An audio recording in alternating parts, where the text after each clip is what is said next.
नमस्कार दोस्तों, उद्भव सर मैथ्स यूट्यूब चैनल पर आप सभी का बहुत बहुत स्वागत है। दोस्तों, आज की जो टॉपिक है वो है सामान्य विज्ञान। बहुत ही महत्वपूर्ण प्रश्न, जैसा कि आप सभी जानते हैं, आपके लिए डेली जीएस के क्वेश्चंस बहुत ही जो महत्वपूर्ण है वो लाए जा रहे हैं और ये कंटिन्यू चलते रहेंगे। तो आइए आज हम सामान्य विज्ञान के जो क्वेश्चन हैं इनको देखते हैं। तो आज का जो पहला प्रश्न है वो है, कोशिका में निम्न में से कौन सी पाचन थैली यानी डाइजेस्टिव बैग कहलाती है? ए गोल्जी कॉय, बी माइटोकॉन्ड्रिया, सी राइबोसोम या डी लाइसोसोम। तो इसका जो करेक्ट आंसर है वो है आपका डी लाइसोसोम। लाइसोसोम की खोज किसने की थी?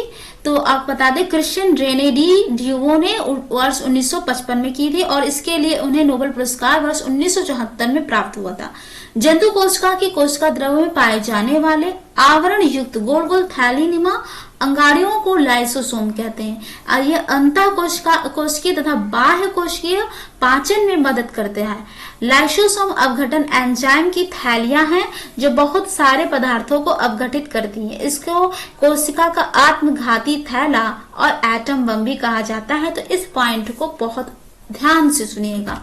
अगला प्रश्न देखिए, निम्न में से किस कोशिकाओं को एटम बम कहते हैं? अभी हमने बताया है। तो ए सूक्ष्म नलिका, बी न्यूक्लियोलस, सी गोल्जी कॉय या डी लाइसोसोम। तो जो इसका उत्तर है वो है आपका लाइसोसोम। अगला प्रश्न देखिए, निम्नलिखित में से किस कोशिका अंगक को कोशिका की आत्मघाती थैली कहा जाता है? ये बहुत बार क्वेश्चन पूछा जा चुका है, महत्वपूर्ण है। इस सूत्र कणिका, बी केंद्रक, सी केंद्रिका या डी लैंडकॉय। तो इसका जो उत्तर है वो है आपका डी लैंडकॉय। लैंडकॉय या लाइसोसोम की कोशिका का आत्मघाती थैली यानी सुसाइड बैग कहते हैं। इसमें बहुत से जल अपघटनीय एंजाइम पाए जाते हैं जो अम्लीय माध्यम में कार्य करते हैं। ये एंजाइम जो होते हैं लाइसोसोम की कला के फट जाने पर बाहर आ जाते हैं तथा कोशिका के सभी घटकों को जल अपघटन क्रिया द्वारा पचा डालते हैं।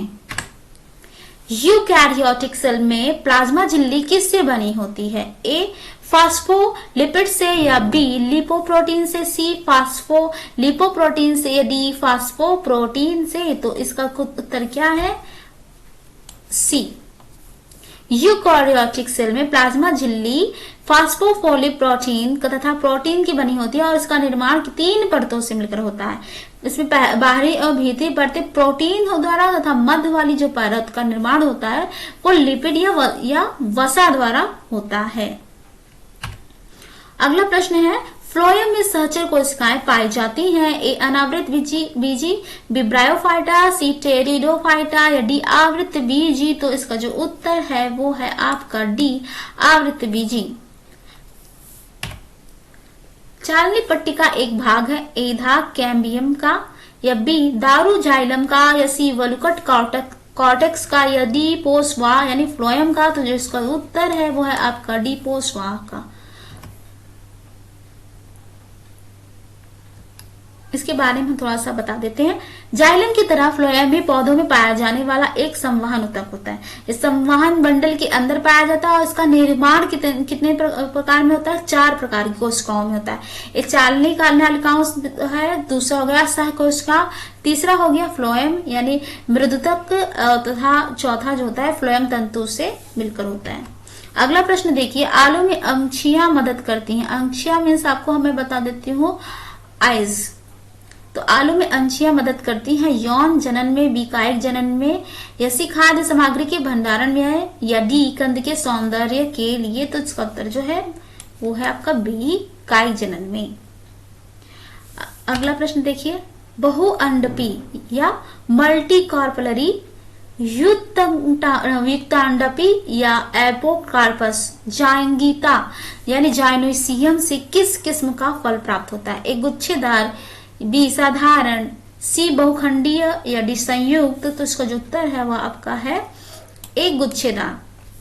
गुच्छेदार फल एक ही फूल की कई अंडाशय के साथ शामिल होने से बनता है। आपको बता दें, जैसे स्ट्रॉबेरी हो गया, ब्लैकबेरी हो गया।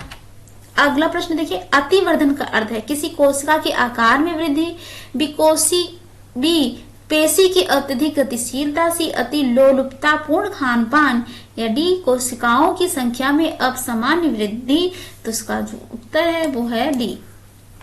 एक ऊतक या किसी अंग में समान कोशिकाओं की संख्या में असामान्य की वृद्धि को अतिवर्धन कहते हैं। अगला प्रश्न देखिए, जिन जो बहु प्रभावों को प्रदर्शित करती है वह कहलाती है इस सुडोजीन, बी प्लियोट्रोपिक, सी पॉलीजीन, या डी कॉम्प्लीमेंट्री। सो इसका आंसर है आपका बी प्लियोट्रोपिक।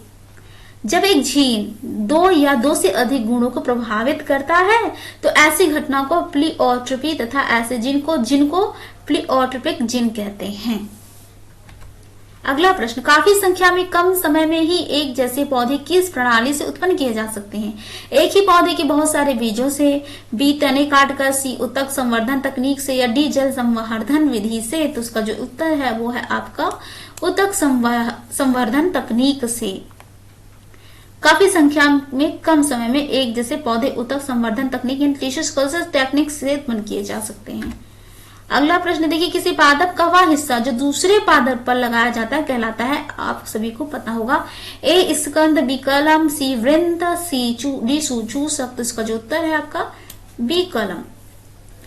किसी पौधे की एक शाखा जिसे कलम कहा जाता है, किसी दूसरे जब पौधे पे लगाया जाता है तो इससे एक नया पौधा तैयार हो जाता है और इस कलम विधि का द्वारा प्रजनन कहते हैं। और यह जो कायिक जनन यानी अलैंगिक विधि का एक प्रकार है।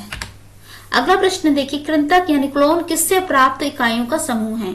ए संकरीकरण, बी सूक्ष्म प्रवर्धन, सी संकर परागण, या सी डी स्व परागण। तो इसका जो उत्तर है बी है सूक्ष्म प्रवर्धन।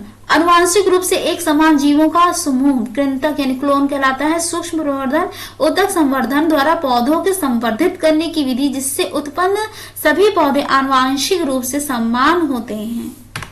अगला प्रश्न है, जल संवर्धन क्या है? एक तरल संवर्धन मीडियम में पादप वृद्धि, बी खनिज की कमी वाली मिट्टी में पौधा उगना या पादप वृद्धि, सी मृदा संरक्षण, या डी प्रयोगशाला में पौधा उगना पादप वृद्धि। तो इसका जो उत्तर है वो है आपका ए होगा। बिना मिट्टी के जल में पौधों को उगाने की कला हाइड्रोपोनिक्स यानी जल संवर्धन कहलाती है। इस तकनीक में क्या होता है? इस तकनीक में मिट्टी में उपस्थित खनिज और तत्वों का विलयन बनाया जाता है। तरल विलयन को उड़ालकर पौधे को मिट्टी के बजाय केवल पानी, कंकड़ या बालू में उगाया जा सकते हैं।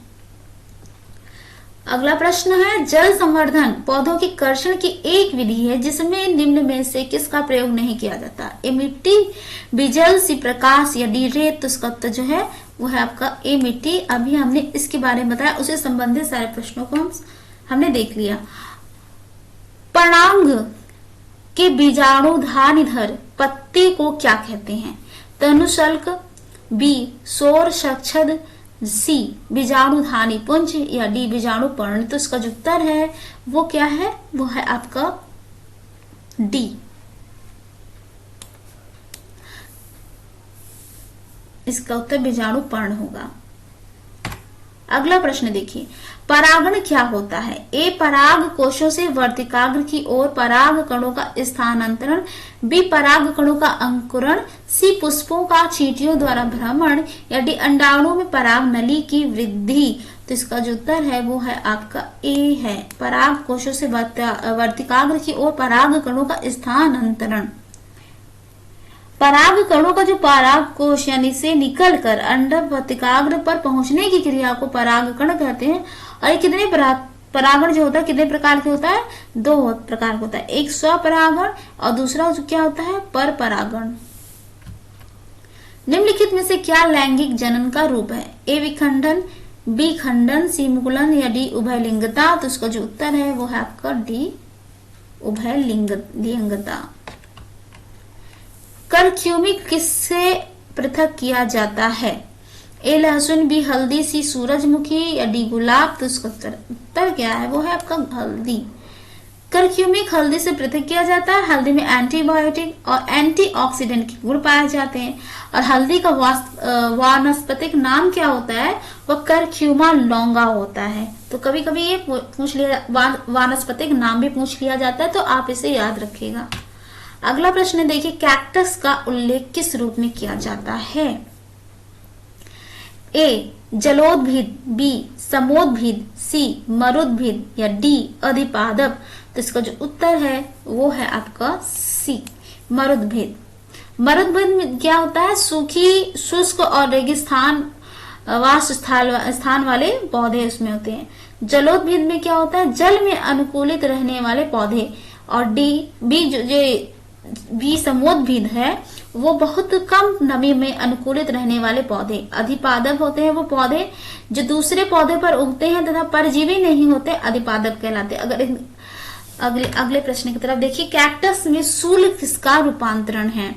ए तना, बी अनुपर्ण, सी पत्ते या डी कलियां। तो कलियों, तो इसके आंसर जो है वो है आपका पत्ते होगा।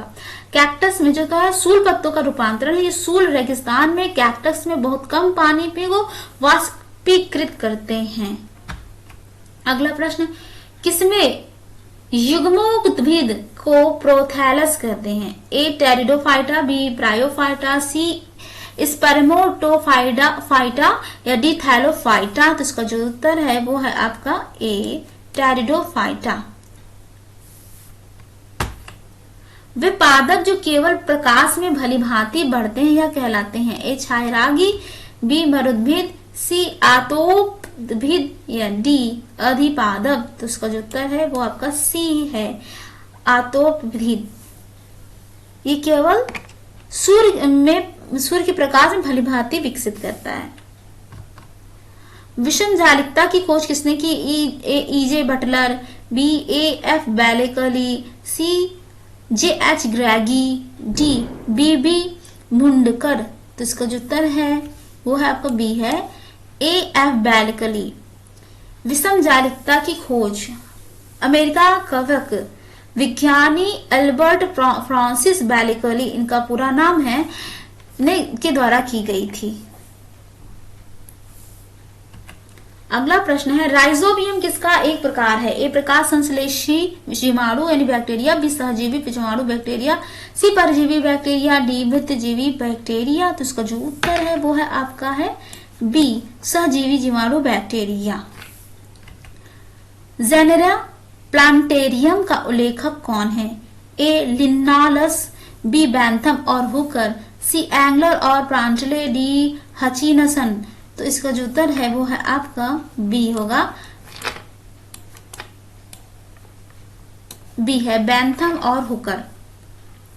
जेनेरा प्लांटोरियम पुष्पी पादपों के वर्गीकरण से संबंधित बैंथम एवं हुकर द्वारा लिखित पुस्तक है। अगला प्रश्न, कोशिकाएं जो द्वार कोशिकाओं से निकट रूप से संबद्ध और अंतर्विष्ट हैं, इस संचरण ऊतक, बी अनुपूरक कोशिकाएं, सी सहायक कोशिकाएं या डी अधिस चर्म कोशिकाएं। तो इसका जो उत्तर है वो है आपका सी सहायक कोशिकाएं। अधिचर्म में रंध्र पाए जाते हैं। वे दो द्वार यानी कोशिकाओं से घिरे रहते हैं। कोशिकाएं जो द्वार कोशिकाओं से निकट रूप से संबद्ध और अंतर्विष्ट हैं, सहायक कोशिकाएं कहलाती हैं। अगला प्रश्न देखिए, एक मृदक कोशिका जो कि कोशिकीय अजैव पदार्थ संग्रह करती है क्या कहलाती है? ए फ्रैग्मोब्लास्ट, बी आइडियोब्लास्ट यानी विचित्र कोशिका, सी कोनिडियोप्लास्ट या डी क्लोरोप्लास्ट यानी हरित लवक। तो इसका जो उत्तर है वो है आपका बड़ा ही विचित्र है, तो वो है विचित्र कोशिका आइडियोब्लास्ट। तो दोस्तों ये थे आज हमारे जन साइंस के बहुत ही महत्वपूर्ण प्रश्न। आप सभी को कैसा लगा जरूर बताइएगा और इस वीडियो को ज्यादा से ज्यादा शेयर कीजिए ताकि इसका लाभ वो बच्चे भी उठा सके जिन्हें इनकी जरूरत है। तो उद्भव सर मैथ्स यूट्यूब चैनल को सब्सक्राइब कर ले, बेल आइकॉन को दबाएं ताकि आपको टाइम टू टाइम सारी वीडियो की नोटिफिकेशन मिलती रहे। लाइक शेयर एंड कमेंट करना बिल्कुल भी ना भूलिएगा। Thanks for watching. जय हिंद, जय भारत।